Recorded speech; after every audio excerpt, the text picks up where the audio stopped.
won the 2024 presidential debate? Who cares? Let's talk about movies. Let's talk about movie debates. It's much more fun than arguing over politics, because guess what? When we talk about politics, we all lose. You lose, I lose. My views don't lose. That would be true. We're not gonna go down that route.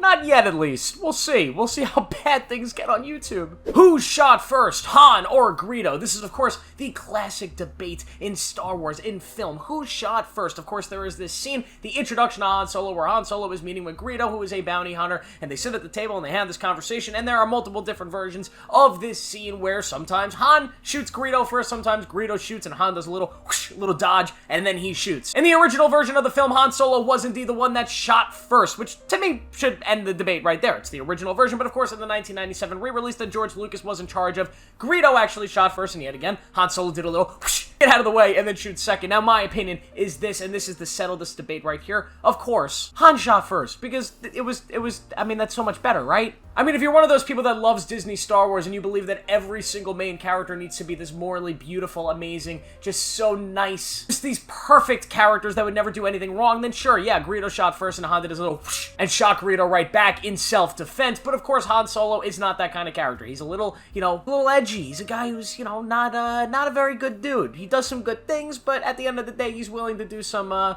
morally fringy things to get by in the Star Wars underworld. So of course, yes, Han shot first because Greedo was a little prick and he needed to get out of the situation. So that is officially solved. Myth busted. Is that how that works? Could Jack-At fit on the door? Now, this is one that has been tested to death. You have actual Mythbusters and James Cameron who have done so much work that have shown that, yes, Jack could not have fit on the door with Rose.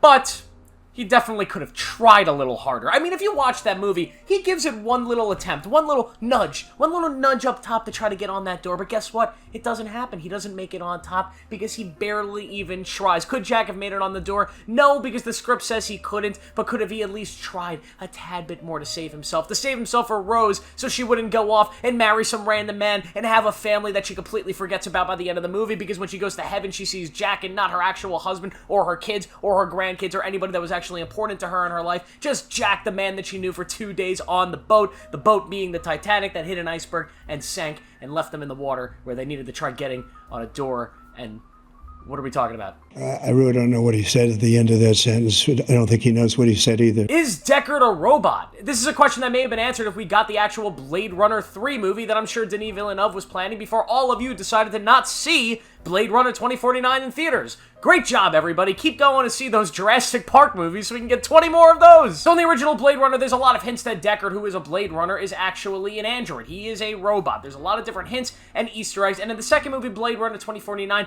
it's never explicitly said that no, he is not one of these things, but there are definitely some less hints to actually point towards that. There are still kind of Easter eggs. Jared Leto's character makes some comments, but it is still the big question of the universe. Is he a robot? My answer, I don't think so. I think it would kind of ruin a lot of the purpose of the universe and, of course, of the story. I think to answer the question alone would sort of ruin the appeal of the Blade Runner world. Him not knowing and the audience not knowing if he's a robot kind of makes his character more important, because it kind of brings it back to the theme of, does it really matter? He's alive. He's human. He's got these emotions. It doesn't really matter what he actually is inside, because it's irrelevant. And that's sort of the theme of the whole story of Blade Runner. So I think it would be a shame to learn if he actually was one or not. But I don't think he is. I think the idea that he impregnated a robot in the second one and she had a kid, I think it's kind of weird. Maybe that's why nobody saw the movie. Who is the Thing at the end of The Thing? Is it Leds, who's played by Kurt Russell, or is it Childs, of course, the other guy he's sitting with? Of course, The Thing is one of the greatest horror movies of all time. One of the greatest movies just ever crafted by John Carpenter. And if you didn't know the end of the movie, I don't want to spoil it, but the Thing that has been shape-shifting and becoming all these crew members throughout the whole film,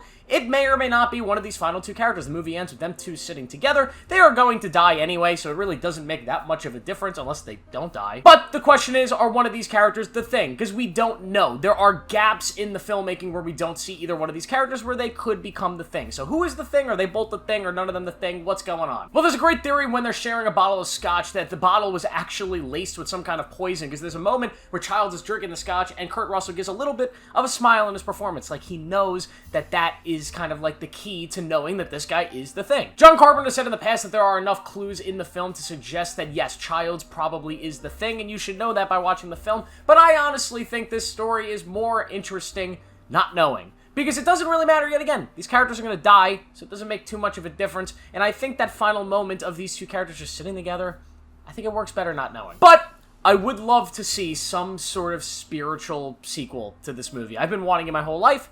We should do a Thing 2. And not The Thing, which was a prequel to The Thing. If you've ever seen The Thing, which came out recently, it was a prequel to The Thing, also called The Thing. So they're both The Thing. There's two movies called The Thing. But they're a prequel. I'm gonna shut up. Is it a dream in Inception? Of course, this is another one of those movies where the ending is like, it's probably better that we don't know.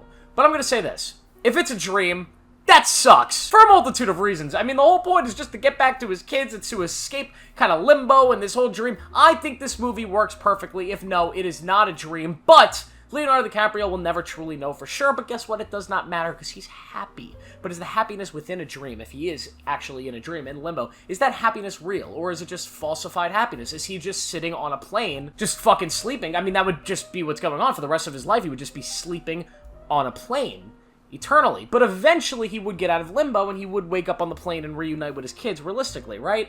These are a lot of questions that somehow Christopher Nolan came up with. He sat down and wrote this thing. That is bonkers. I can barely write my own straightforward screenplays that don't involve this stuff. What is going on in Christopher Nolan's mind? What a movie. What happens at the end of Birdman? Does Michael Keaton actually turn into a bird? Does he fly? Does Emma Stone see Michael Keaton fly in the air? No, it's another metaphorical one. You stupid idiots, he doesn't fly? What do you think he is, Batman? Batman doesn't fly either, but you know what I'm saying. Here's a good one that kind of closed things off with Midsommar versus Hereditary, the two Ari Aster movies that came out of back-to-back years. People like to debate these two movies because they're from the same director, but they're very different movies. Hereditary being very dark, grim, kind of classic horror about this grieving family. Midsommar being in the day. It's beautiful out. You have a bunch of different kinds of themes and different kinds of scares. Which movie is better? In my opinion, I like Hereditary better. It's scary, it's dark, Toni Collette is my favorite performance ever, and I think Midsommar is fucking weird. I like Midsommar, but it's one of those movies I watch, and I spent the entire screening laughing. You're laughing. You're laughing. It's a funny movie just because of how crazy it is. The stuff that happens in this movie, it's incredible. I love Midsommar, but what a weird movie. Hereditary, more my jam. What are your favorite movie debates? Let me know down below. Also, let me know down below how cooked we are as the United States of America, because my God, what a shit show. On both sides. I mean, come on, get a grip, people. We should have all voted. We should have voted for Kanye when we had the chance. That's a joke. Please don't start commenting saying I'm you know, I don't want to get demonetized by YouTube, but you know what? It starts with an N and an A and a Z. You know what I'm going at. We love Ye, though. He's just a little crazy. Thank you guys for watching. Make sure to like this video, subscribe for more. I'll see you in the next one.